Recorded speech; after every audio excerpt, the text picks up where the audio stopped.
Good morning. Welcome back to another episode of Wizard101, the Ice Baby walkthrough with TheZacharyBinx. And on today's episode, we are going to be doing any and every elective that you can to finish up Wizard101, or not Wizard101, but Wizard City in Wizard101. So, to get us started, by this time in the game, you should, if you're following these episodes, have completed the Find the Smiths quest. And we didn't turn that in last episode, so we're going to do that at the beginning of this episode. This is when you find those little smiths. Well, tarnation, you found them all! I'll find a good home for them, don't you worry. Here's a little reward for helping me out. You more than deserve it for all your assistance. Look me up, you ever wandered the spiral? Will do. So this is a quest you want to make sure you pick up every single world that you start. You're going to be traveling everywhere in that world, so might as well, while you're traveling everywhere, find the little items that Professor Zeke or Prospector Zeke wants you to find. And Prospector Zeke actually gives you a training point, and training points are what you can use to learn spells from other schools. So a very valuable resource that anyone and every wizard should know and should care to find. Now, the next quest we are going to be doing is going to be the Lucky Hook Line quest. For those of you that love to fish, we are going to be starting fishing. Hello, Wizard. I'm Lucky Hookline, famous fisher and Pisces collector. You might have heard about the 60-inch whopper I caught. Yeah, totally. No? Well, let me tell you, fishing is a terrific hobby, and you won't find a more relaxing pastime, If you like, I can teach you how to cast for fish. Magically, of course. Then you can catch your own whoppers. First off, you gotta be in an area of the spiral populated with fish. You'll know you are when the fishing icon appears. Clicking the fishing icon button displays your fishing spells. Fishing is a magical activity in the spiral, you know. Your fishing spells consist of fish catching spells and fishing utility spells. Click on a fish catching spell to cast a magical lure. You want it to land in front of a fish so they notice it.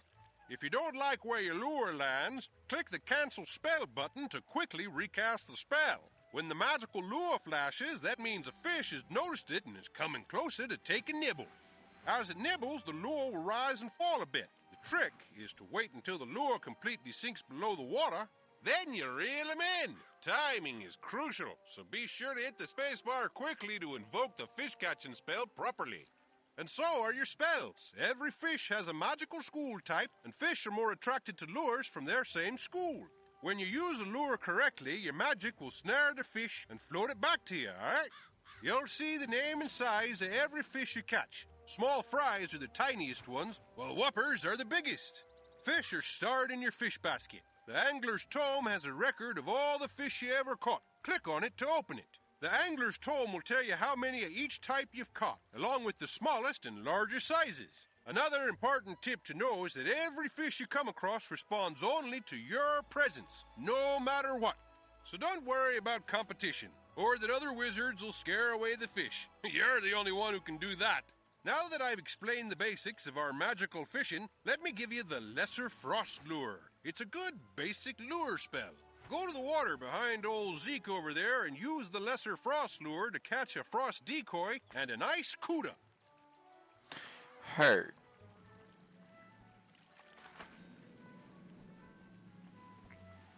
Let us do this. So, to do fishing, like he said, we have this fishing lure, so we're really just trying to catch the ice fish, the frost decoy, and the ice cuda, both being ice. So my goal is to line it up right in front of the fish's face. You'll know that a fish wants it because it'll like sparkle like that. And then you'll have a cue, a sound cue, where it'll go like higher pitch towards the end and like a little ding towards the end, and that'll let you know that that the lure has dropped below the water and that you should click it to be able to reel it in. So we got the frost decoy. Now we just have to get the ice cuda. I always try to cast it like in front of the fish, like that. See? Wait for the ding. Once you hear the ding, there was no ding. That was just a reeling sound.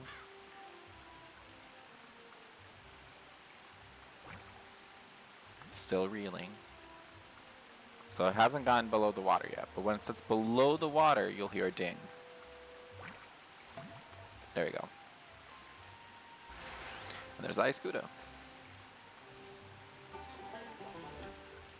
Now, I do recommend fishing, mainly because it's a good way to make cash. I say cash, but good way to make look at the sizes coins, of the gold early in the Kudo game, especially if you I need reckon that must have taken a bit out of you. It did take a little bit. I mean, it's a good way to be making coins and gold early on, especially if you need it for buying or selling anything in the bazaar. So let's say you want a specific piece of equipment, but you don't have enough money. Go catch some fish real quick, sell them, and then you can make some money. As you may have noticed, fishing costs energy. Never fear, your energy will replenish over time. But we need to get on with your next fishing lesson. So here, have this energy elixir so we can get started. You ready for your next fishing lesson now? Yeah, sounds like someone's hooked on fishing. Let's get started.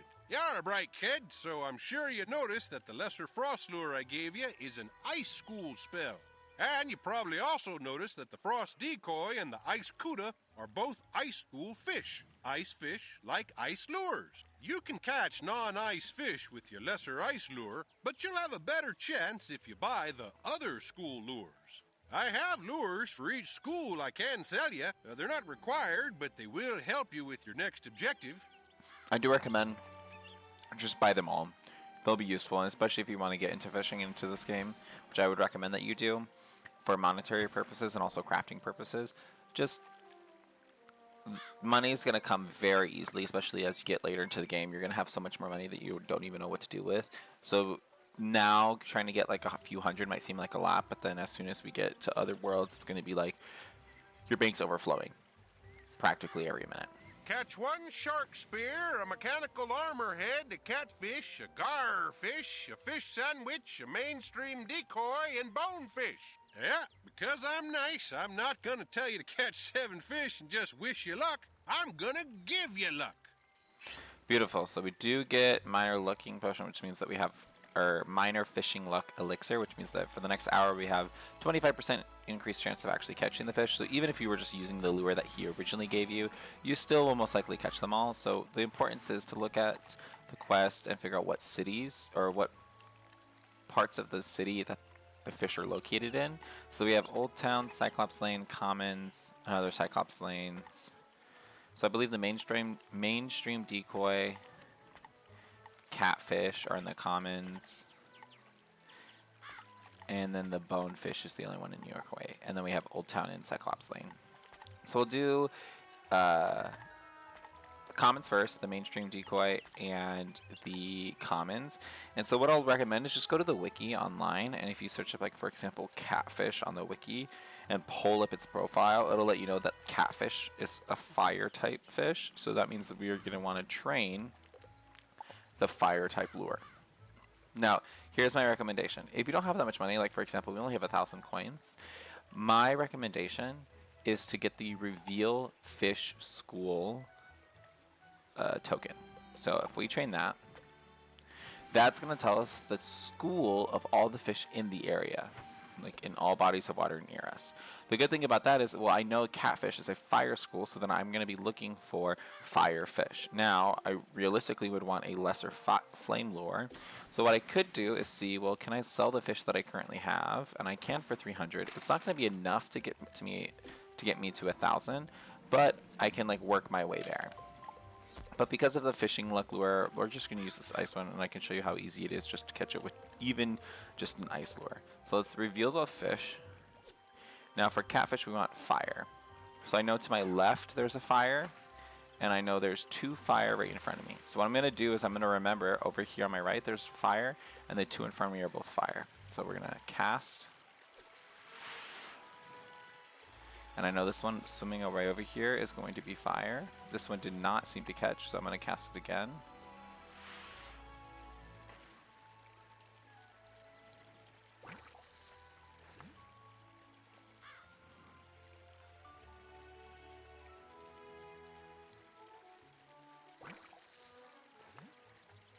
And it'll just show me catching this one, and then for every other fish for this quest, I'll just show you where it's located and the successful catch that I get for each one, just to save up some time.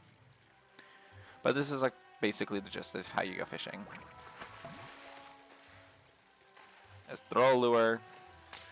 There you go. So obviously that one didn't work because it's fire. Doesn't mean that it won't ever work. It just means we'll have a harder time. We're just going to keep going and trying it out. So I'll see y'all when we do catch this fire catfish. There you go. So that will be the catfish. Now we want to look for mainstream decoy, which I believe is balance. So that's going to be that like reddish hue.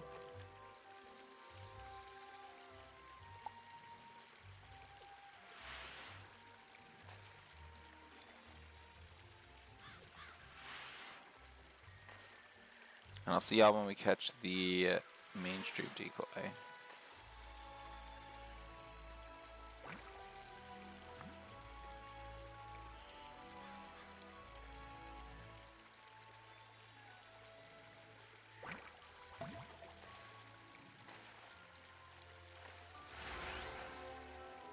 And there y'all have it. There's the mainstream decoy. So now what we'll do is we are actually going to go to Unicorn Way to catch this bonefish.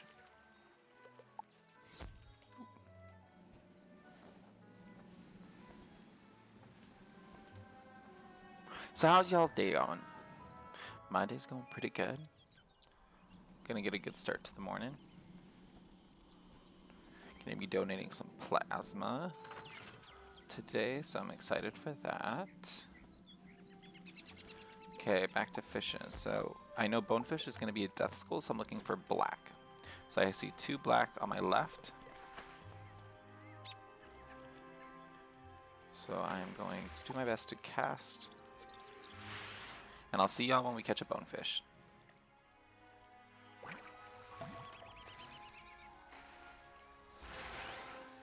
And first come, first serve, let's go. There's that bonefish. Beautiful. So now we need to go to Old Town for the shark spear. So quickest way to get there is either to do the crown shop and then teleport to Majid using the loyalty store. And then going directly behind us, we can go into Old Town. So when you enter Old Town, the body of water that you want to fish at is right over here by Eudora. And the shark spear is an ice school fish. So we're going to open up a fishing reveal. So I'm looking for ice. I see I have 2 here and I have 4 over here. So I'll actually just try to fish over here, and I'm going to keep an eye by these 2 by the gate.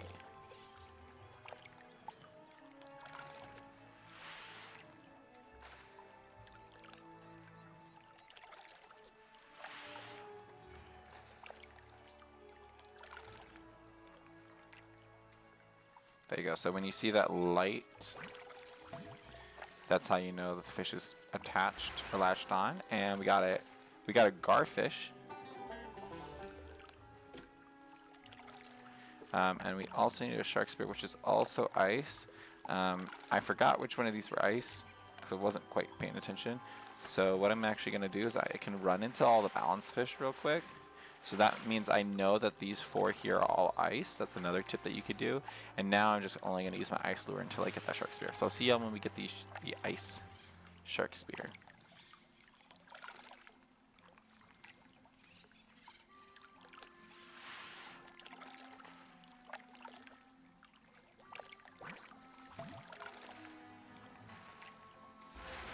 And there y'all have it. First come, first serve. Let's go. Beautiful. So next, I just need the mechanical armor head, fish sandwich, and both of them are going to be in Cyclops Lane. Those will be the last 2 that we need for this fishing quest. So we're just going to head over to Cyclops Lane. And then once you get into Cyclops Lane, my recommendation is to use the teleporter. That's going to bring you to the nearest body of water. And if you just continue straight on, we have all of this fishing area. So if we attempt to do the mechanical armor head, I'm just going to do a quick Google search, but if I remember correctly, I believe the mechanical armor head is going to be a storm fish, which it is. So we're going to be looking for purple. So if I open fishing, reveal, we want to look for purple. So there's the mechanical armor head.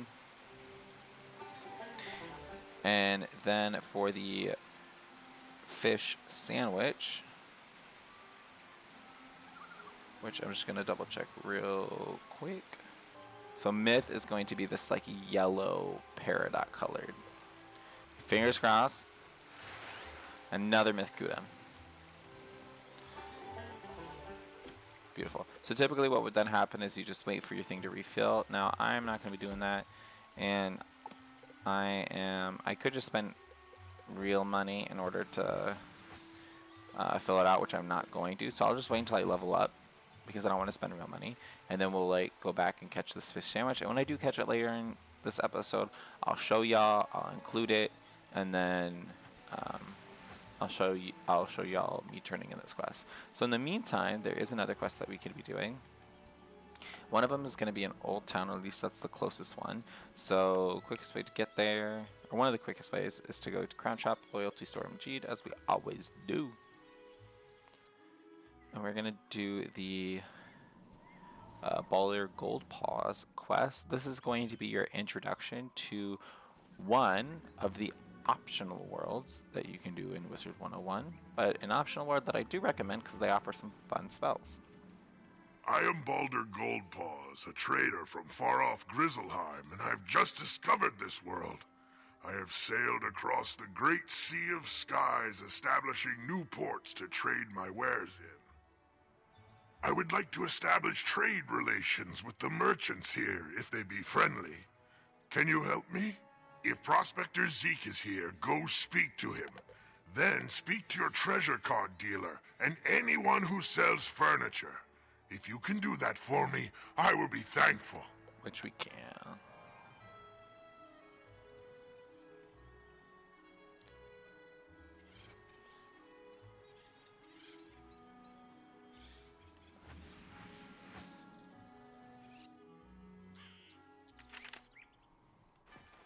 So we're going to talk to Prospector Zeke, and in the meantime, while we do that, I'm actually going to dump all my fish. See, 2,000 gold. Beautiful, which means I have enough gold if I wanted to train the myth, the fable lure, because I know that's the last one that we need. So I'll make it just easier, especially if we don't get enough elixir or energy within this time limit, then it'll make it easier having the correct lure. Hey there, young wizard. How's it going for you so far? You explain that Baldur Goldpaws asked you to help set up trade relations between Grizzleheim and Wizard City. That's great. Old Zeke's always happy to do business with the bears. Tell Baldur I'll trade with him.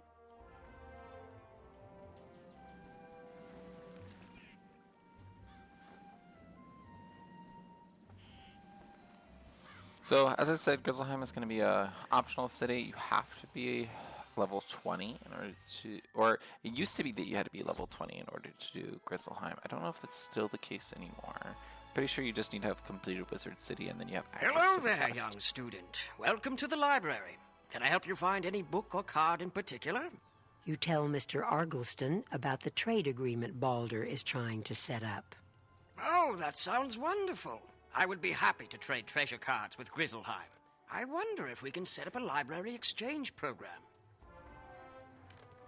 Beautiful. So, Harold, I will say, Harold is an interesting creature. Harold will sell treasure cards. Now, I don't recommend going to Harold and buying these treasure cards. Unless you're doing a specific event in the game.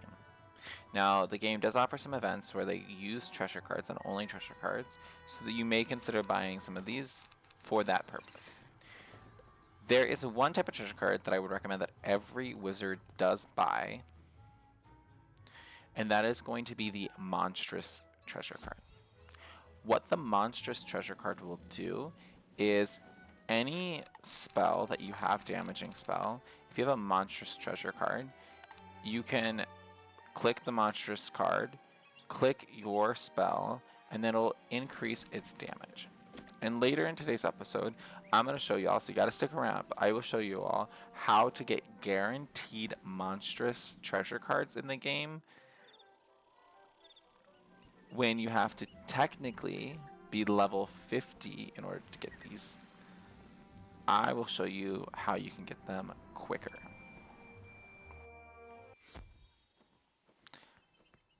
But it is a spell that you would be able to learn, or a spell that, just like these spells, you'd be able to learn. It's one of your astral spells, but the first one that you learn isn't until level 50.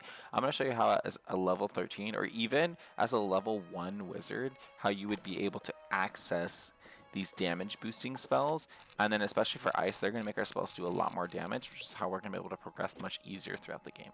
But in the meantime, let's finish up this bear market, and then we'll show y'all how to get this special little new spell or treasure card Welcome that to we'll my shop, use. young wizard. Can I interest you in some furniture for your dorm room?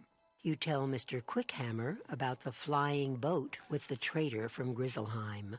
That's great. I offer a selection of furnishings from across the spiral. Adding imports from Grizzleheim will certainly be good for my business. Now we gotta go to Baldur Goldpaws. Did you get agreement from the 3 merchants? Good! You have brought 2 worlds closer together. You have my thanks. I would like to reward you for your help getting your merchants to agree to trade with my world. Would you like to take a quick trip with me to visit Grizzleheim, my home? It will not take long now that I know the way. You can greet some tradesmen from Grizzleheim and see if they will trade with Wizard City. In Grizzleheim, speak to Thrain Stormfriend, Vider Silverthread, and Dane Goldright. Let them know I sent you with word of new trade partners. So, this game typically is like, oh, this is the only time you'll be able to go to Grizzleheim until you reach a certain level. So essentially how it works is, this is the world, like this will be a world that we will be able to travel to later in the game. It's after we complete Wizard City is when we'll get the quest that says, oh, you can go to Grizzleheim. You look like you could use a new rune-carved ring. I have just the one in stock. Before he tries to sell you something, you explain about the trade agreement. That sounds like a great idea. Sign me up. You should head back to tell Baldur that we're willing to trade. So yeah, so this is how you can actually get access to some rings. I don't recommend you actually purchasing any of them. They're going to be useless. If you want to get any equipment in this game... Can I interest you in a new robe? This is a cold land, and you should try to stay warm. What size are you? Don't buy any of this. Do not. Just go to the bazaar, find the best gear there for your wizard every 5 levels until you reach level 30. Once you reach level 30, farm your Zeus gear. And we'll You explain show that you're not how robe to go about shopping. farming Zeus You're gear. here to set up trade with Wizard City. Trade with Wizard City? I can certainly do that. I will have to get some smaller sizes in stock, though. Welcome, young outsider. Where are you from, and what can I do for you? You explain that you're from Wizard City, and that you're here to set up trade with Grizzleheim. Sounds good to me. I'll trade with anyone with gold in their pocket. Beautiful. Now we can go ahead and talk to Baldur. And that'll quickly finish up this little mini side quest. Also, guess who they added in this game? Nick Jonas. Yeah, Nick Jonas as Nick Jonas. Look at that. Look at this. Like what? They have Nick the Jonas. Crazy. They are in agreement then. Good news! We have done well this day. Ready yourself. I will take you home now. It was a pleasure working together. I wish you well in your future journeys. I will also say, mentioning that Nick Jonas is in this game, it's because Nick Jonas had created some of the music for Wizard101, which is why they have him in this game. There was also a portion or a period of time when they had Selena Gomez in the game. And Selena Gomez was actually in a portion of this game that we're going to be doing I believe the next episode will be the portion of the game where Selena Gomez used to be in it, but she's no longer in it because they took her out. I know, I'm so sad. R.I.P.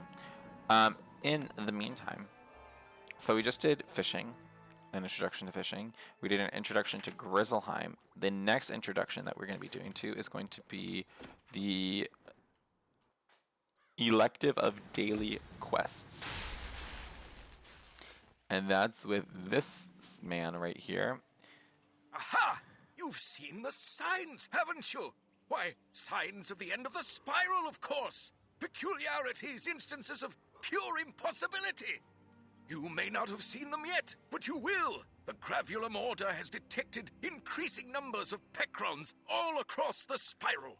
Pecrons? Why, they're invisible micro-magic particles that exist and don't exist at the same time. In concentration, they create peculiarities. That's the theory, at least. The Gravulum Order is dedicated to investigating this frightening trend, and we need your help. Take this Gravulum badge and get a reading from the Gobblers on Colossus Boulevard. Do this, and we might even invite you into the Order. Yes, please. So this will be like the introduction to daily quests in this game, and essentially how daily quests work, just like any other game, is you gotta do them every day. For me, I live in the East Coast, so the Wizard101 server resets every day at 1 a.m. for me. So that means that daily quests also reset every day at 1 a.m. So we're going to do Gobbler Scavenger. I don't know why I went all the way over here to do it. I could have just done the first one that I saw.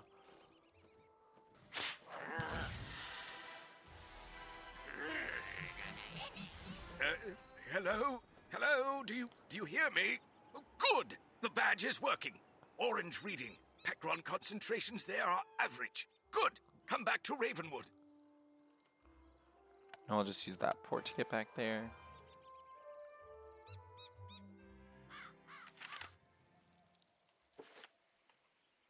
Well done, young wizard. Good news. You're a full-fledged member of the Gravulum Order now. Together, we'll figure out this peculiar business. Check in each day, and I'll give you a creature or location to test. You won't need to return. I'll get the reading from your badge remotely. Oh, and take this Gravulum lodestone for your house. If you prefer, use that to get your daily assignment. Very well. Until tomorrow, then. So to get that daily assignment, you really just need to go to the crown shop, and the first thing that it'll show is this. And for ours, it says speak to him. So we'll just say stay here. Today's assignment is to get a reading by visiting this location. Good luck. And you see how it says ends in 1 hour, so you can check how much time you have left. So as you can see, we completed the daily assignment because we got the notification. We also earned some points for the special event. This is something that you can check out on your own, but the gist of it is, like, if you've ever played like Fortnite before and they have a battle pass, or you've played a game where you have to like incrementally earn points and as you earn more points, you earn greater rewards. That's essentially what Wizard101 has done, and they've put things behind a paywall as well. So like if you want to buy the School of Fortune, you have to spend real money in order to like unlock some of these better rewards. But there are free rewards that you can get just on your own. So for example, like I just got some Spellements, some TCs, and then this one will give me some other reagents, or no, that one gave me gold, and this next one I'm looking at is going to be Lunari, which is used for special events. So anyway, if that's something that you're into, go ahead and take a look at it on your own. If it's something that you want me to make a video on separately, going over the School of Fortune and like how to maximize it, let me know it down in the comments below. Just leave a comment and I'll reply to you, and that'll be the best way to get your voices heard in this content that I put out. So in the meantime, we're now going to transition into unlocking the truth. Wizard, at last you have come. Any longer and I may have perished under the weight of this disrespect. You see, my friend, I have been burgled. A priceless family heirloom was stolen by my most archest of nemesis, my evil twin brother, Roberto. How dare He's Roberto. wanted the item since we were colts. I tried to confront the fiend, but he secured himself behind a wooden skeleton lock. A powerful ward I thought only a legend. And I'm certain there's a way to unlock the bony barrier, but I'm too busy training new students in the combative arts to do the research myself. However, I did hear there's a new assistant in the library whose focus is in the skeleton locks and keys. Could I impose upon you to consult him? Yes. You'll still notice that we have this daily assignment rewards. Your Gravulum badge is giving me a yellow reading. Pecron concentrations there are low. Good work! That's how you know that you've completed that daily assignment for today. You can view your reward and see what it looks like for y'all's. So this is going to be what ours is going to look like. So we got some gold, which is great, and we can earn crowns on like the 4th day, right, of each row. Which is another way that you can earn crowns. And earn that and be able to then purchase your Athame, this heart steel, for free through the crown shop, which, as I said in the very early video of mine, is the best crown shop item that you should purchase for a low level wizard, at least any wizard under level 60. But in the meantime, we're going to be learning about skeletal keys. Oh, can I help you? Diego the Duel Master seeks information about a wooden skeleton lock. Why, that happens to be my field of expertise. Skeleton locks are enchanted doors that can only be opened by a corresponding key. Thus, Diego's wooden lock requires a wooden skeleton key. But those keys are typically quite difficult to come by, coveted as they are by what I call bad folk, and they shatter after only one use.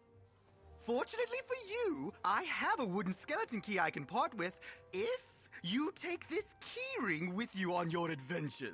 The keyring detects nearby skeleton keys and sends data back to me for my continuing research. Plus, it will mark your map with key locations. Well, I bid you and Diego good luck with whatever waits behind that wooden skeleton lock. I'm counting on you to explore the entire spiral.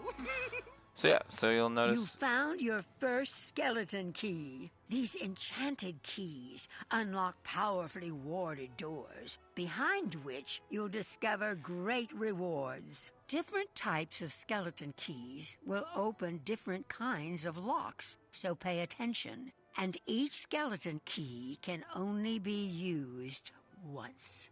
Remember that great reward is often won only through great risk, so be wary of the monsters you discover behind locked doors. Yes, just as she said.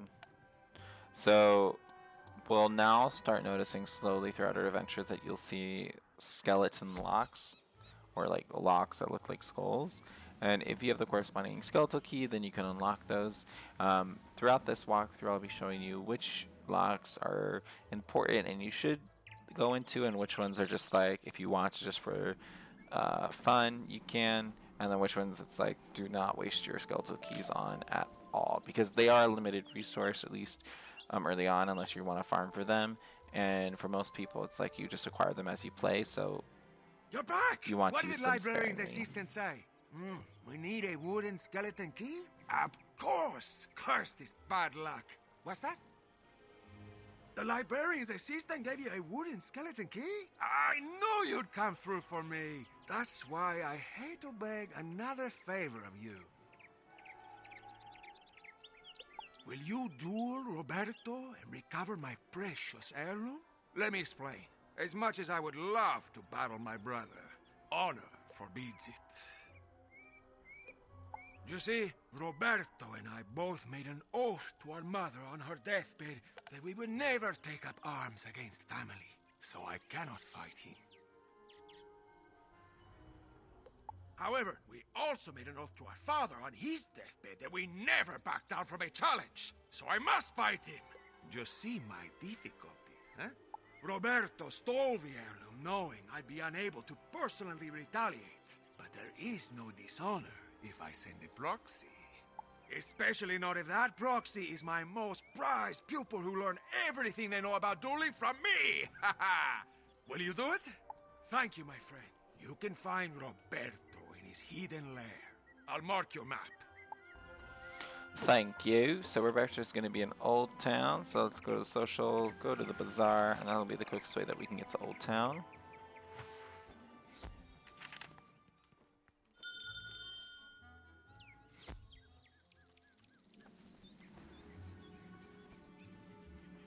And if we look at our map, Roberto's going to be all the way down here at the very bottom. And we are actually just going to be rocking this deck that we have currently. So 2 1-pip, a Snow Serpent Ghoul, 2 3-pips, our Hailhound, and our Ice Blade, and that should be plenty. So some skeletal keys are going to be locked behind sigils, which means you have to go into the sigil to be able to access those portions of the map that have the skeletal keys, like this one.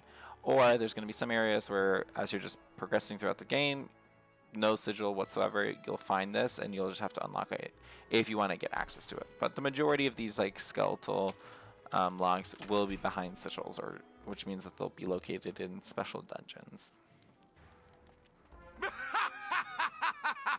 You've lopped right into my trap, my foolish Wait, you are not my brother.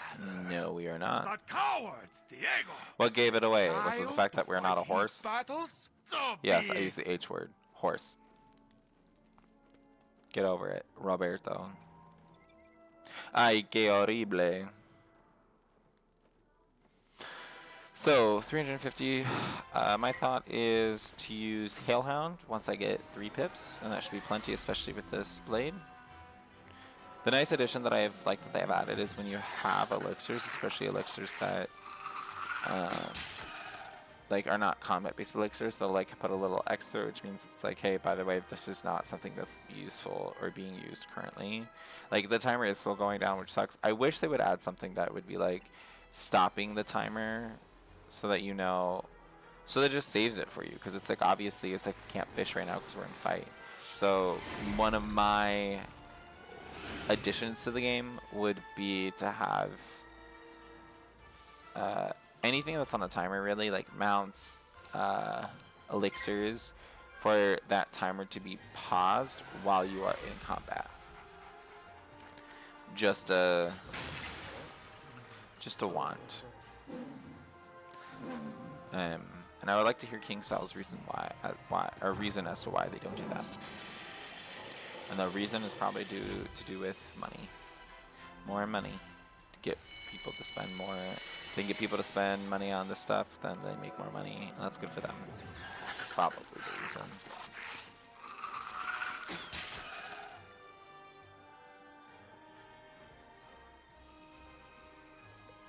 So pass one more time.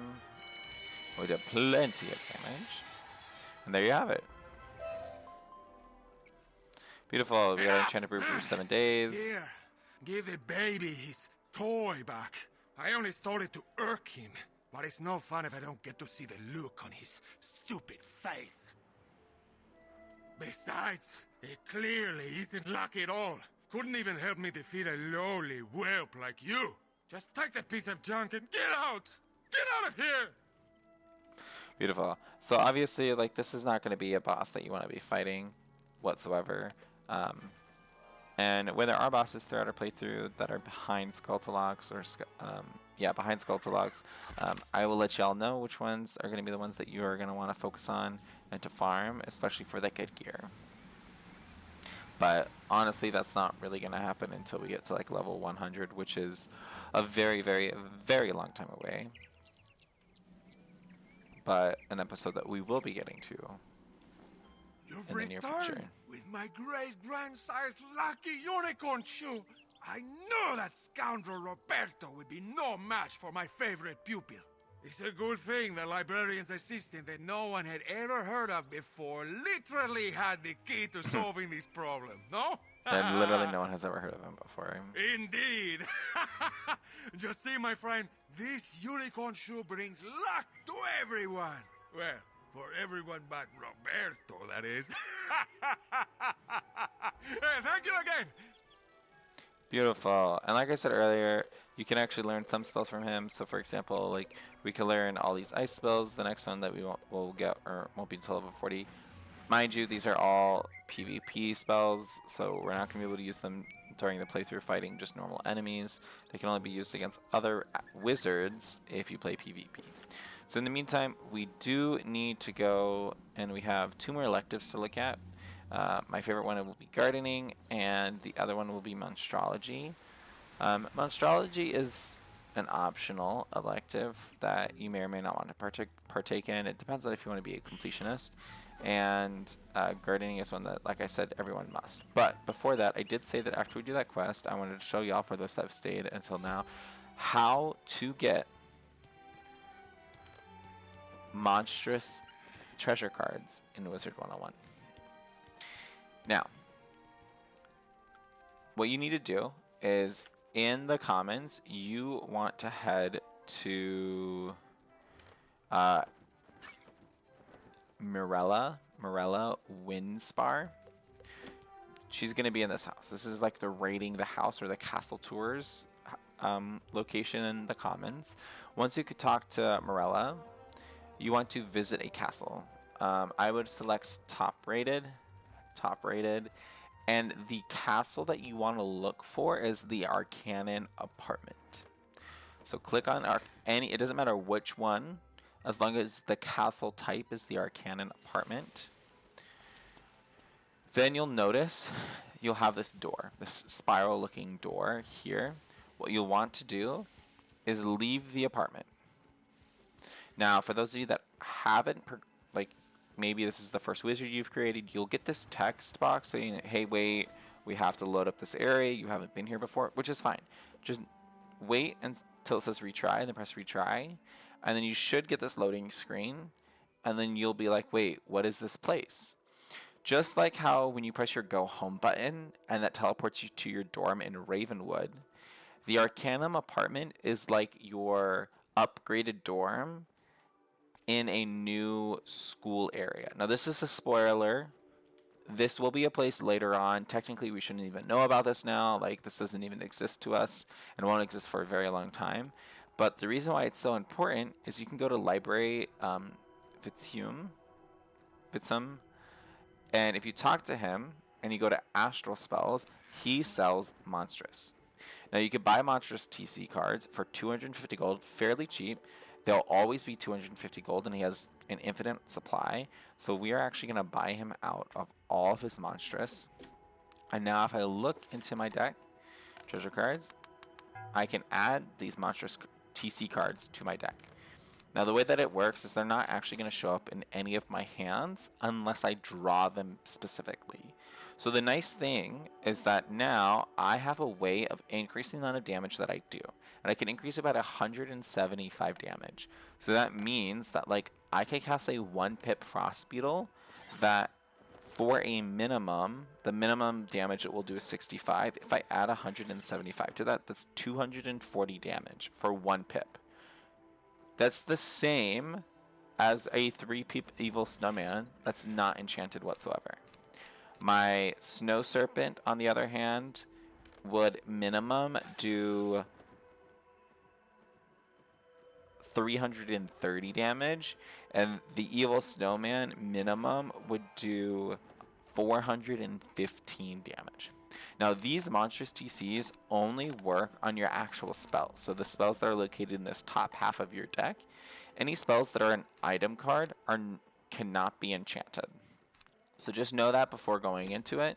But this is how we're going to start actually doing a lot of damage as an Ice Wizard, even though, and that's how we're going to get around like Ice being like weak and defense, or weak and helpless because they can't do a lot of damage because we have so much defense. We're going to have so much defense, and now we're going to be doing so much damage. So, taking that aside, putting that on pause, we are now going to return to Wizard City, specifically Ravenwood, and we are going to talk to Monstrologist Burke, who's going to be introducing Monstrology. And then we will end today's episode after we do Monstrology with gardening. Wizard, once upon a time there was the first world, inhabited by primal beings and 3 terrible titans. No, thank you, Ambrose. We're not ready for that yet, just yet.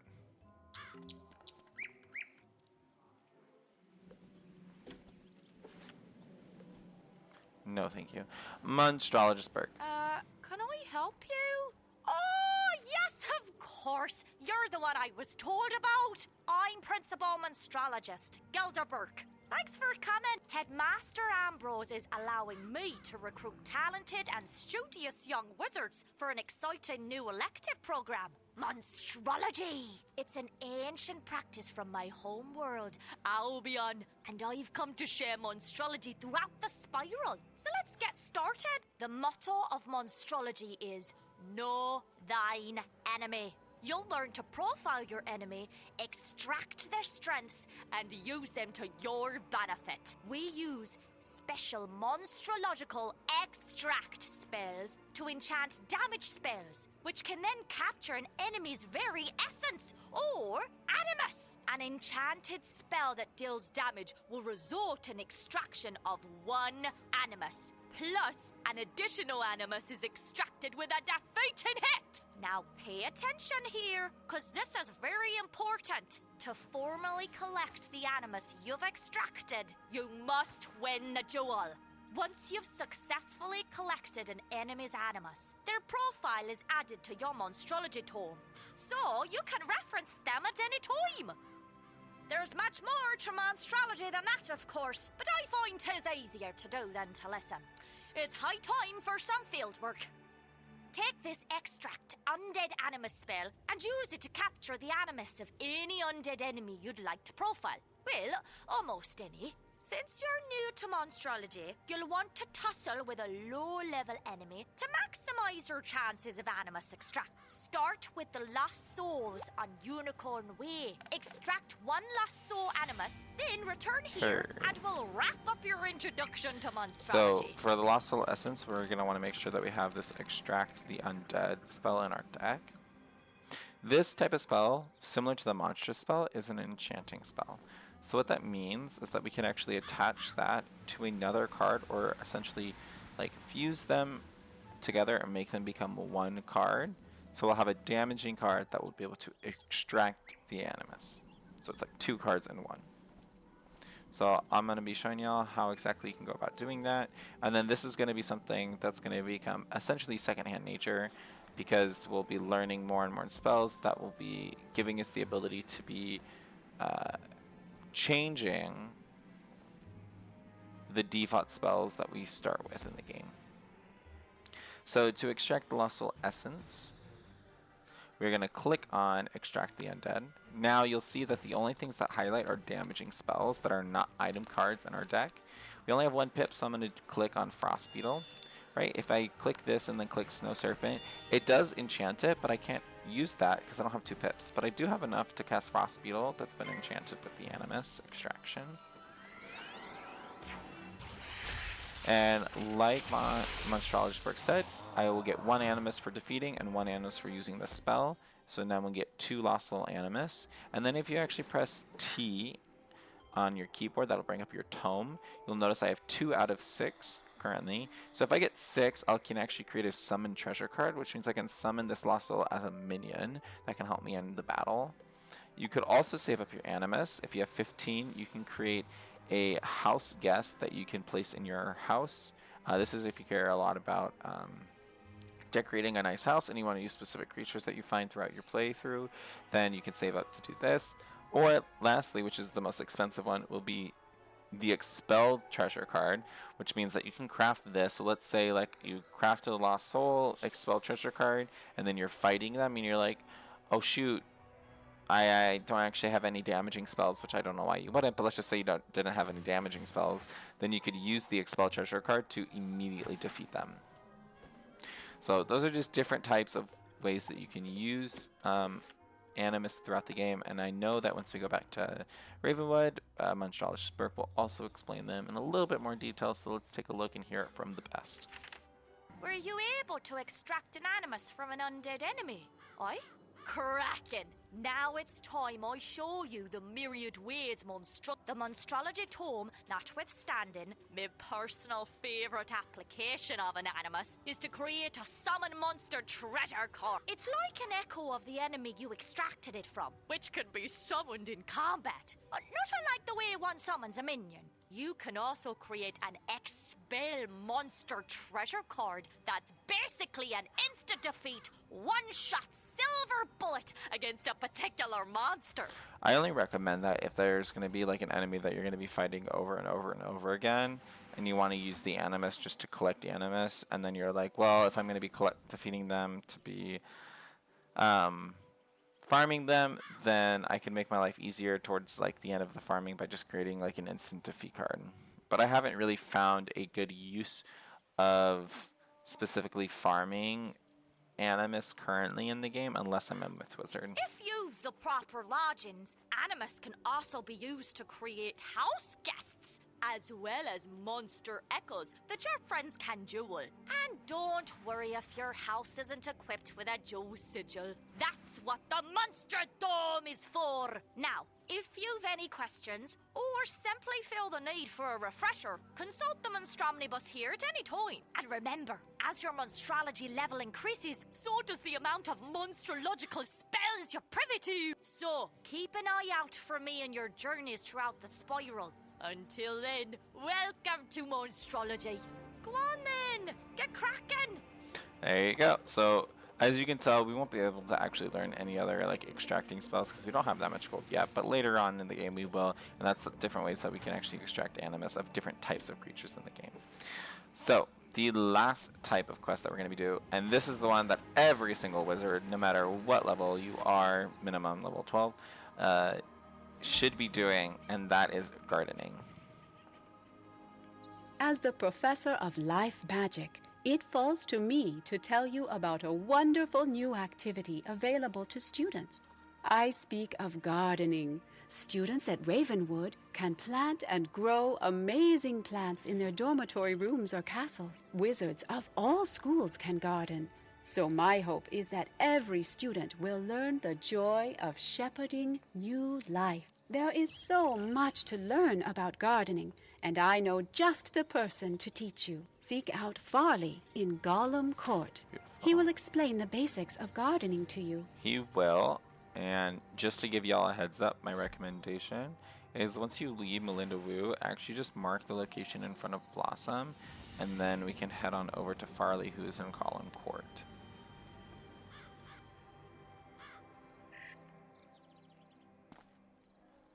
Now, it's going to be a slow process starting out, but it's something that I recommend you do every day is checking on your garden and making sure that you keep growing plants and you take care of them, and as you earn more energy, it becomes much easier to take care of plants.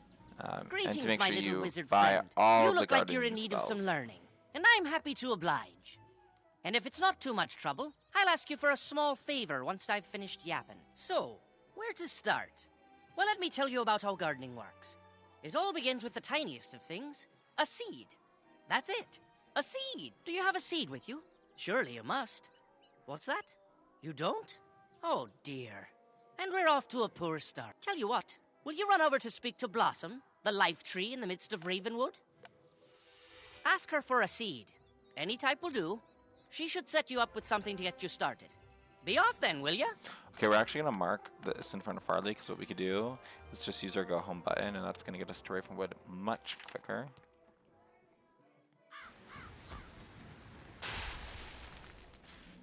And then we can talk to Blossom here. Good day to you, young wizard. What can I do for you? A seed? Farley sent you? A most unusual request, but I should be able to help you. A plant's journey of life begins with it as a seed. There are many types of seeds, each with a different destiny. With enough energy, you can prepare soil of your choice in your castle, if you have one, or a planter in your dorm. Then, you can place the seed into the readied soil.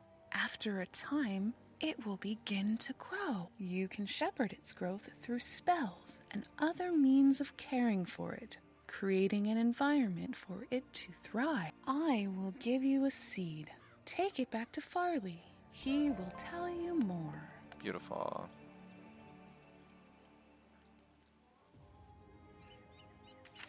Oh, you've got that seed? Fantastic. I recommend you roll up your sleeves and learn something about gardening. Let's see what kind of seed blossom saw fit to give you. Oh, what's this? A dandelion? That'll do nicely. After you've planted your dandelion seed, it starts to grow.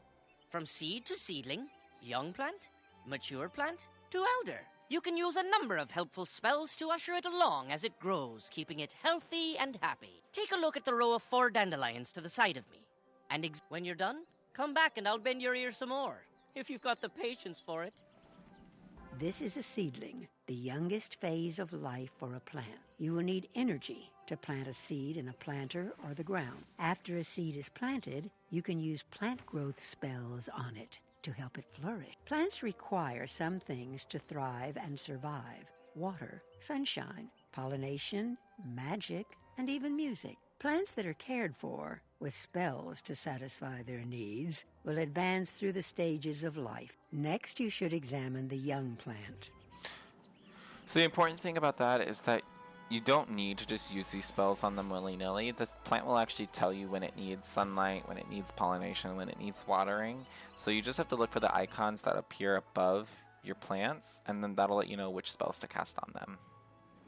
This is a young plant in its next stage of life after seedling.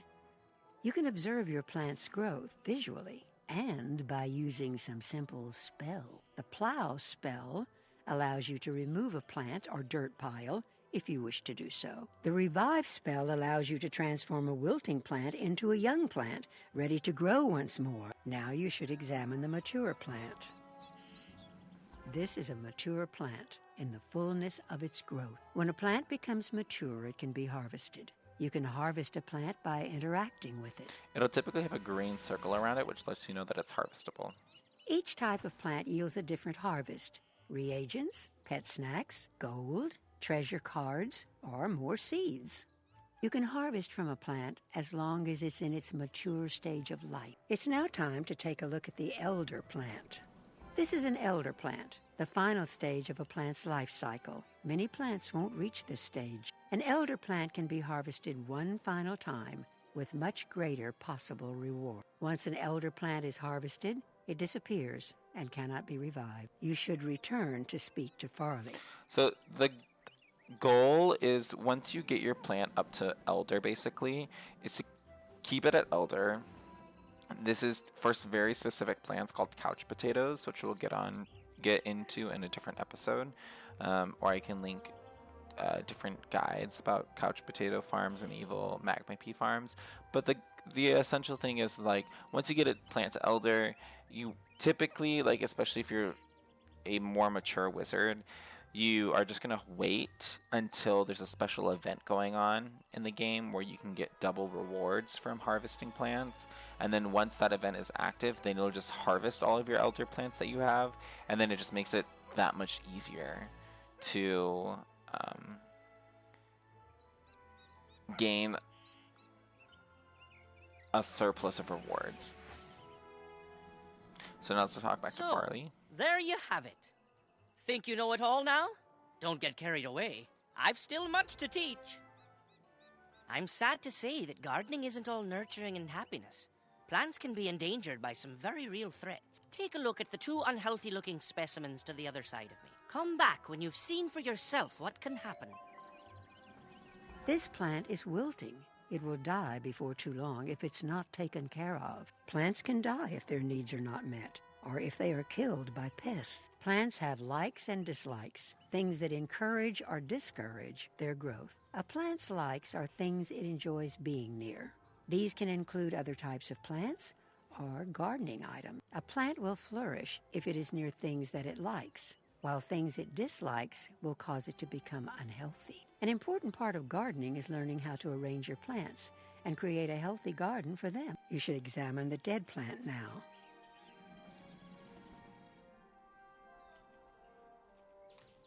This plant is dead. Now all that can be done is to plow it over or revive it. The greatest threat to plants are pests. Pests can infest a plant and hinder its growth. If pests are not eliminated, eventually the plant will begin to wilt and die. When a plant is infested by pests, it cannot be harvested, and growth spells will have no effect. To eliminate pests, you must use pest-fighting spells. To eliminate a pest, The spell must be of high enough rank. You can purchase pest-fighting spells from vendors throughout the spiral, or even win them. Farley can tell you more about how to get started gardening. It's a sorry state to see plants doing so poorly, but it's important to know what risks there are when gardening. I think by now you've learned the basics of planting and gardening. If you've been paying attention, the seed Blossom gave you should be enough to get you started. I encourage you to try it out. You've already got the basic spells to care for your plant, and I can sell you additional spells and items. As you continue to garden, you'll reap the rewards in the form of harvests, badges, and even experience. I look forward to seeing you again with your newfound green thumb displayed oh so proudly. Best of luck to you. Beautiful, and that's how we actually learn a few more spells. These are just spells that you can only use when you're gardening. So that's why they have a different source of energy to be using. They use this green energy down here. You can also train more spells. Now, the nice thing about this is they're all 100. So we are going to be training all of them. I'm at least going to get Bug Bolt, and then just training them all in order. Now, if you saved some of your gold from selling your fish from earlier, then obviously just train up the other 3 that we're missing, which is the worker bee, touch, and the flute. These are things that I may be doing off screen, but I just wanted to get everyone started with gardening. We can go back to our home. I can show you like a typical layout that you should use if you're going to be doing this in your dorm room. So if you're going to be gardening in your dorm room, my recommendation is you start with 2 small planter pots, is to actually move them so that they're close to each other. Beautiful. So this is going to be our like little setup, and we're going to make like a row of 9 because I should be able to do there, and then I'll do another row there. Beautiful. Okay, so that's just going to get us started there. So then what I can do is I can actually use my gardening, and then I do have 3 that I can start off with.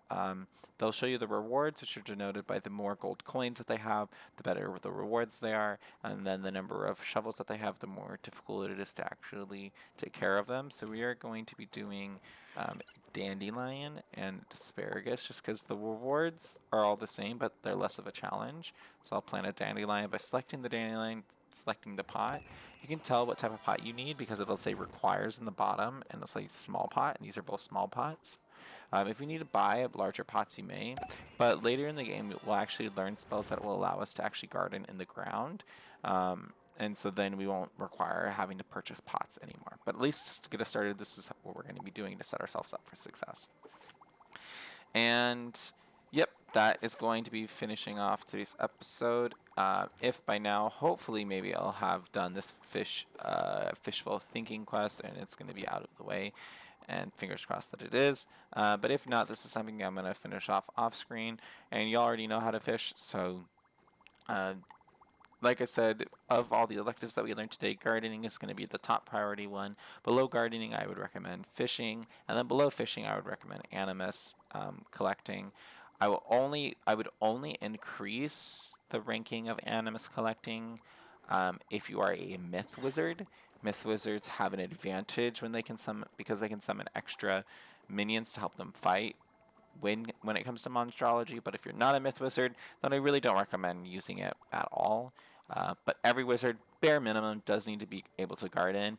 And your goal when you're gardening is to collect as many couch potatoes and evil magma pieces as possible, because those are going to be the 2 types of plants that you want to be gardening, so that you can earn plenty of mega snacks, which will be greatly used when you need to hatch like the perfect pet that you want.